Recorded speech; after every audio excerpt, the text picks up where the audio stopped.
Para mim, o tema de hoje Bora, Ravelzinho. é um dos temas mais fortes, importantes, necessários, que a gente precisa ter de conhecimento, principalmente para blindar o nosso casamento.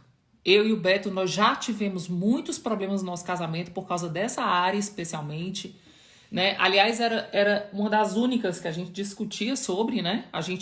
As nossas discussões eram exclusivamente por causa desse tema. Todo ano, quando a gente ia fazer o imposto de renda, a gente brigava por causa disso. E a gente ficava sempre cobrando um outro, culpando um outro, até o dia que a gente começou a entender, né, o que é o dinheiro. Na verdade, até hoje, a gente conversa muito sobre isso, sabe? De ir ajustando, né? De ir planejando o que é que vai ser priorizado, o que é que vai ser deixado para depois.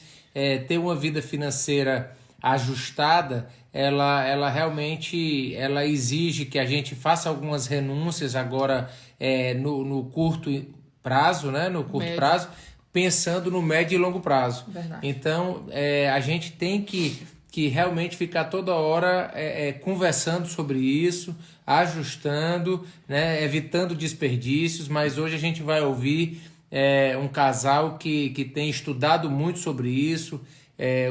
O nosso amigo, né, e nosso pastor aí, Zé Carlos Pereira, ele escreveu um livro sobre isso, então tem muito conteúdo. Tenho certeza que vai ter muita riqueza nesse bate-papo de hoje e vai fazer toda a diferença, tá? O nome do livro dele é As Finanças do Homem Sábio. As Finanças do Homem Sábio.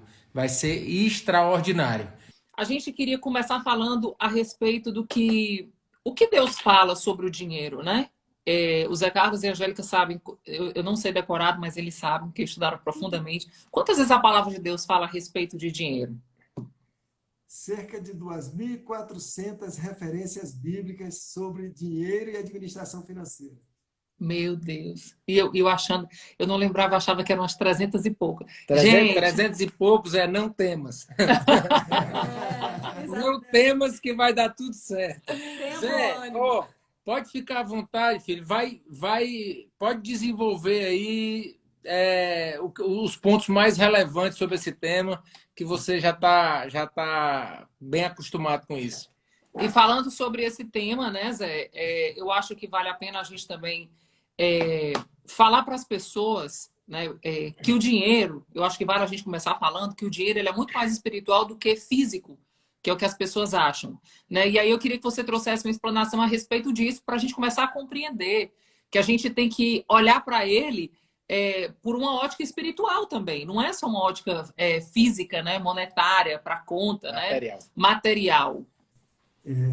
Exatamente. Isso é importante, nós termos esse entendimento de que ele é espiritual, até porque a Bíblia trata de temas espirituais. E a Bíblia trata muito sobre dinheiro porque é muito espiritual.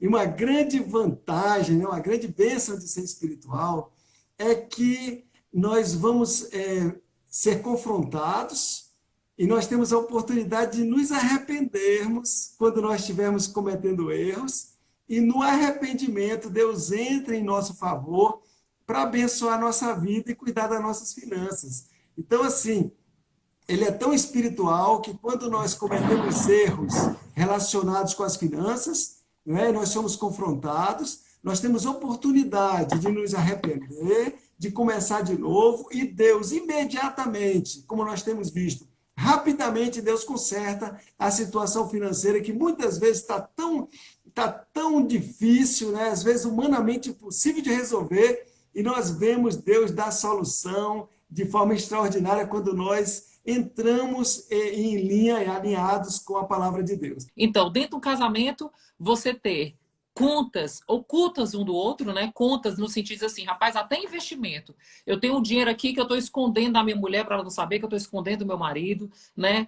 A condição de você ter dívidas também escondida, a condição de você ter cartão de crédito, ou seja, tudo que você tiver escondido dentro do seu casamento vai se tornar uma maldição em determinado momento, porque Pronto. não se tem prosperidade quando se há mentiras, quando se há coisas Isso. ocultas. Então, Isso. se você está vivendo alguma coisa no seu casamento relacionada à crise financeira, né? Ou problemas no casamento que tem alguma coisa relacionada ao dinheiro, porque eu estava falando, o dinheiro ele dá problema dos dois lados, no excesso e na escassez, né? Exatamente. Então, a primeira coisa que você precisa entender é que Deus não opera nas suas mentiras.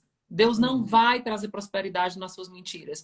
Então, o primeiro ponto que eu acho que em relação a raízes que a gente precisa deixar muito claro é: você precisa trazer luz sobre as suas finanças, um para o outro. Agora, Zé e Angélica, tem um grande detalhe.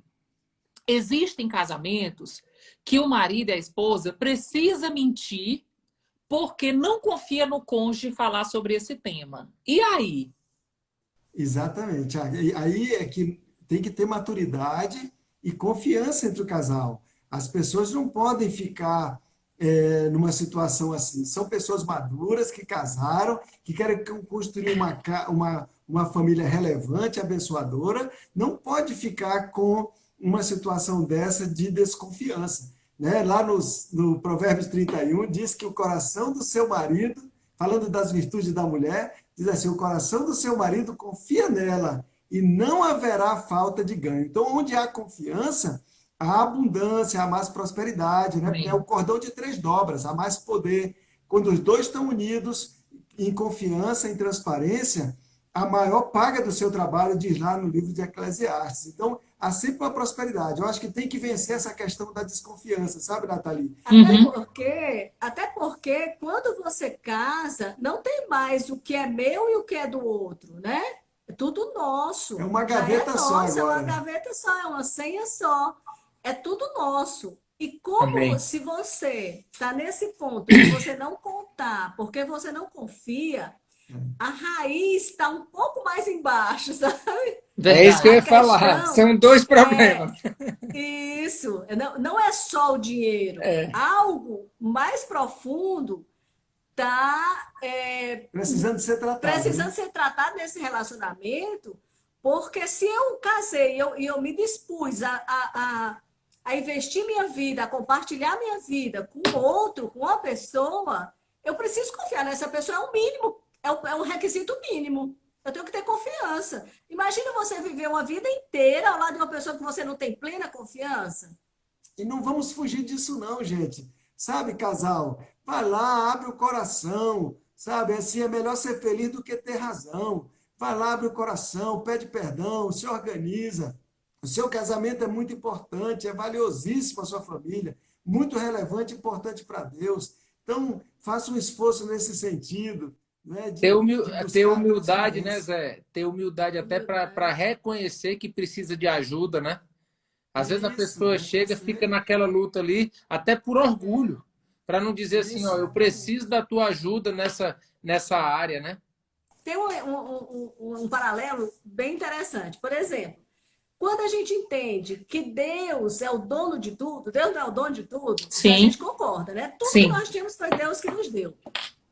Então, quando eu peço, por exemplo, eu peço uma blusa emprestada para a Nathalie, eu vou ter mais cuidado com essa blusa do que se ela fosse minha. Verdade. Aí eu vou para uma festa, e aí eu vou ter o maior cuidado para não sujar, para não derramar refrigerante e tal. Então, por quê? Porque a blusa não é minha. Eu vou ter que devolver para a Nathalie, talvez melhor do que eu recebi. Vou mandar lavar, vou devolver. Agora, você imagina se eu tenho todo esse cuidado com alguma coisa da Nathalie. Você imagina o cuidado que nós devemos ter com as coisas de Deus, que Deus nos emprestou. Amém. Sensacional. Então, quando eu entendo que o que eu tenho, que está na minha mão é de Deus e que eu tenho que devolver para Deus muito multiplicado, muito maior, prestar contas daquilo que Ele colocou na minha mão, então eu vou ter outro entendimento, eu vou ter um cuidado. Outro zelo, né? Outro zelo. É muito legal essa Foi excelente. Essa dica, que ela é bem prática, né? E ela serve também, ela serve não só para o dinheiro, né, Angélica? Por exemplo, o marido que Deus te deu, os filhos que Deus te deu, né? Perfeito, isso Né? mesmo, Beto. Nós sempre, Beto, nós sempre vamos perder o que nós não cuidamos. Se nós não valorizarmos, o que nós não valorizamos, nós perdemos. Então, se nós valorizamos nossa família, nós não vamos perder. Vamos cuidar bem, né? Fazer todo o nosso melhor para a família. E se eu não cuido bem do dinheiro que Deus colocou na minha mão, dos bens materiais que Deus colocou na minha mão, eu vou perder também. A despeito de curar esse problema, né? Porque o endividamento, ele é uma doença, né? Ele é um problema que precisa ser Não é um cuidado. problema. A primeira coisa é se arrepender, né? Então, nós temos que entender que o arrependimento não é uma palavra religiosa. Arrependimento é mudar de atitude, é mudar de direção. É eu dizer assim, nunca mais eu quero que aconteça isso na minha família. O que eu estou vivendo hoje, eu não quero mais que aconteça. Eu vou aprender, eu vou estudar, eu vou ler os livros, ler mais a Bíblia, eu vou aprender a administrar bem o meu dinheiro para que isso nunca mais aconteça. Então, a partir daí, ele tem uma atitude de arrependimento. Quando nós nos arrependemos, acontece já um milagre. Naquele momento que Deus vê que a atitude do nosso coração é de arrependimento, de mudança, que a gente não quer mais viver o que a gente está vivendo e não quer cometer mais os mesmos erros que a gente cometeu no passado, Deus ele entra em ação para abrir as portas e já resolver. Já começa aí o primeiro passo. O arrependimento é uma palavra extraordinária do É Evangelho. uma chave. Né? E cabe em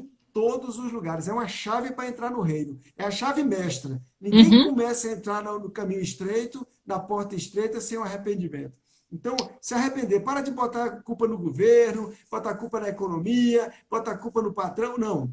Se arrependa, diz, eu tinha que ter tido mais cuidado e mais responsabilidade com aquilo que estava na minha mão. Primeiro ponto. Segundo, coloque luz. Você precisa botar exatamente quanto você deve, para quem, qual é o juro que está sendo cobrado, as parcelas, quanto falta para pagar. Coloque tudo isso no papel. Coloque bem direitinho no papel. Olha, eu tenho uma dívida tal com o banco tal, dívida tal com um amigo tal, enfim.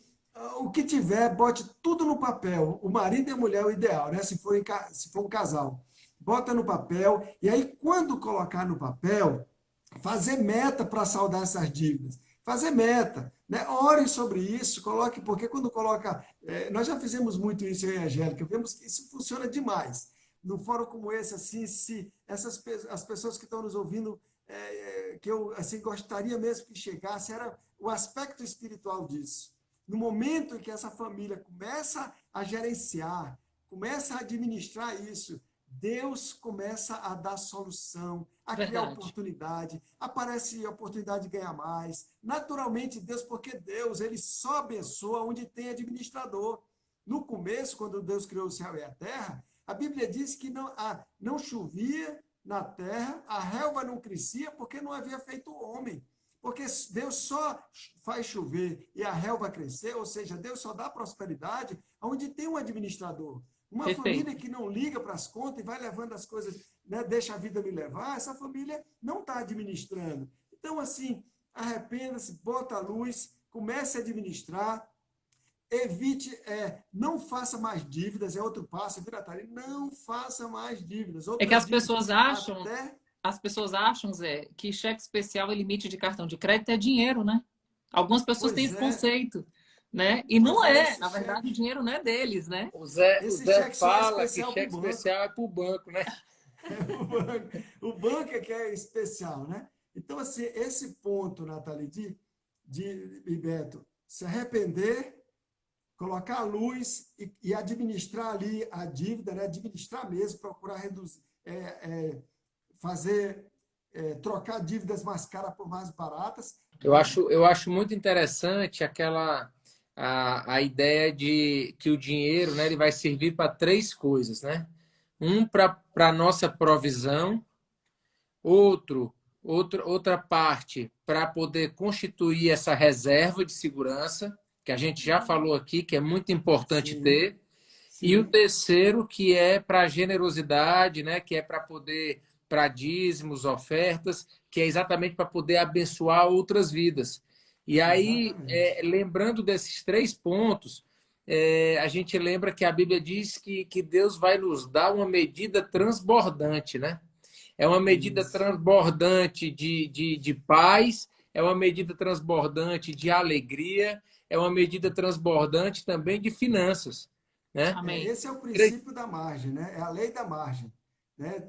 Essa aí é nova, viu, Beto? Guarda essa aí, a lei da margem. Como Você é isso tem que aí? ter Eu ia margem. perguntar. É, essa lei da margem aí eu estou lançando agora aqui, lançamento novo. Como é? Diz, Lançamento novo, manda aí, Zé. diz aí, Zé. A lei da margem é o seguinte: você tem que ter margem de tempo, você nunca pode andar no limite do tempo, você tem que ter margem Hum, financeira, você tem que ter margem de saúde, não é? E você não pode andar no limite de saúde. mas de Ter saúde paciência, né, Zé? Para não e margem estourar. de paciência, de misericórdia. Tem que ter mais de misericórdia. A Angélica gosta de dizer que se você precisa de um balde de misericórdia, dê um balde de misericórdia. Mas se você Isso precisa mesmo. de uma piscina de misericórdia, dê uma piscina de Deu uma piscina. E se misericórdia. você quer receber só um copinho de misericórdia, então dê Aí só um dei. copinho de misericórdia. É Então, a lei forte, da viu? margem, viu, Beto? A lei da margem em todos os aspectos. A gente tem que ter margem. Amém. É provisão. Ninguém pode andar no limite, alavancado. Nós temos que ter margem. Você vê o bom samaritano, ele tinha margem de tempo, ele tinha margem de dinheiro, É ele tinha boa margem essa. de reputação, Sensacional. né? Senão não ia acontecer. Então, Já assim, valeu a pena guarda aí, Zé, esse. para todo mundo que voltou, só pela mágica. Olha, já já vai vir um grande crescimento econômico no Amém. Brasil. Não vai demorar. Isso tudo vai passar. Agora você precisa Amém. fazer tudo que a gente falou agora. Você está passando dificuldade? Faça e treine todas essas restrições que nós falamos, essa administração que você tem que fazer agora nas suas finanças. Porque já já vai vir um grande crescimento econômico. Nós vamos ter um momento muito especial da nossa economia. E eu quero que vocês lembrem do que eu vou falar agora.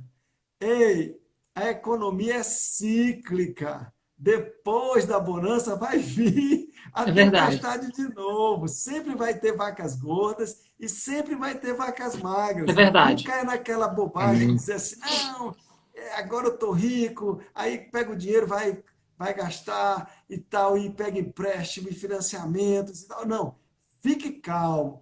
Vai começar a vir, o dinheiro vai começar a aparecer, as pessoas vão estar empregadas, todo negócio que você abrir vai começar a prosperar, mas é hora de fazer a tua margem. Olha a lei da margem. É hora da margem, é hora de você se segurar, né? E aí você vai ver que lá na frente, quando vier a situação difícil, você vai estar aí tranquilo, porque olha, queridos, o imprevisto ele sempre vai acontecer. Isso não é maldição, não. Isso é Bíblia. Jesus disse que, olha, no mundo vocês vão ter aflição, mas tem de Verdade. bom ânimo. Lá José já entendia desse negócio de economia cíclica. Ele já se preparou. Você está se preparando? Talvez agora não tenha, você está apertado, mas vai chegar um dia e não vai demorar. Não vai demorar. E aí é a hora de você não sair gastando precipitadamente, sabe, querendo ter o que os outros têm, né? Cuidado, sabe, viva uma vida tranquila, viva no degrau de baixo. Amém. É, Você pode ter tudo, viver bem, sem dever nada. Aí 1.000 cairão ao teu lado, 10.000 à tua direita, mas tu não serás atingido, porque Amém. você Amém. vai estar tranquilo, seguro, porque você tem margem. Né? Então, Amém. faça isso é prudência, isso é Bíblia, isso não é economia, isso é Bíblia.